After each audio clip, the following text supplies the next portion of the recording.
When the illusion of the separate self is realized, the mind becomes free, and all the limitations that you put upon yourself are lifted. Join me as we discuss non-duality, all while I do a high plank.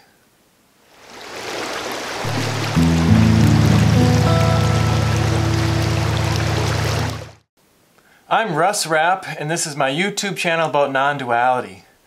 And the reason why I'm doing this video all while doing a high plank is because a lot of times people come to the subject and they hear things like there is no person, or the body is an illusion, or that non-duality is somehow the end of suffering, or that all your desires start to melt away and you're just at peace and at one with everything.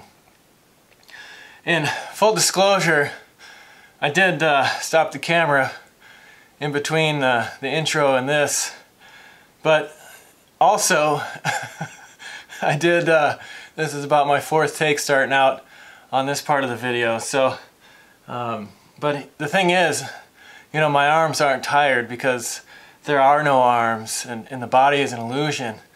In the sense that my socks, which maybe were a poor choice in doing a high plank,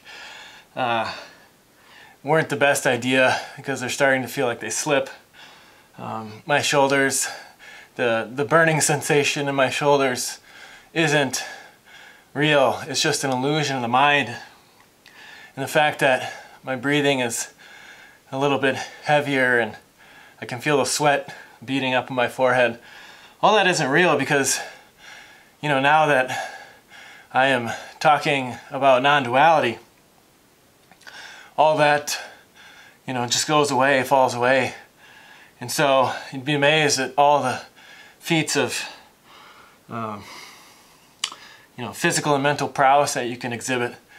It's like the people, the teachers that say, you know, once they were enlightened or awakened to the realization of non-duality, that there's not two, that everything is essentially one, or in a better way of saying it, not two. You know, they start to think, well, oh, I want to be like that person who, you know, seems to not have any desires, or, you know, can, you know, be at peace and calm all the time, and, you know, everything. So the sensation in my shoulders of the shaking isn't really happening because time is an illusion, and everything that's going on right now, there is no now, because, you know, my ab muscles aren't starting to tighten, and, you know, it's not that I'm feeling that there's no thought that, you know, I don't want to quit because, you know, I'll feel like I'm a failure, or that, you know, I wasn't able to do this very long. But, you know, it's kind of the fact that, you know, none of this is essentially real. And okay. I didn't, I guess I should have timed myself. It was probably not as long as I would have hoped, but essentially, you know, I failed at being able to do a high plank during the whole video. And I think, you know, a lot of times when people get into this subject of non-duality, they think it's something for them that they can gain. You know, they look at the speakers that talk about not having desire, or having some sort of inner peace that never goes away, and that's something that they want. But it's always something that they can gain as an individual separate self. And so that's where I think the idea behind it is misguided, because, you know, if everything is connected and nothing is two, essentially, then this idea of having something for yourself when someone else doesn't kind of falls away and becomes untrue itself. And a lot of times people think that, you know, if I just start talking about life in a non-dual sense, where I start referring to myself in the third person, like talking about Russ or this is me in quotes and different things, that somehow that's gonna lend to some idea of this inner peace, and that they're gonna fake it till they make it.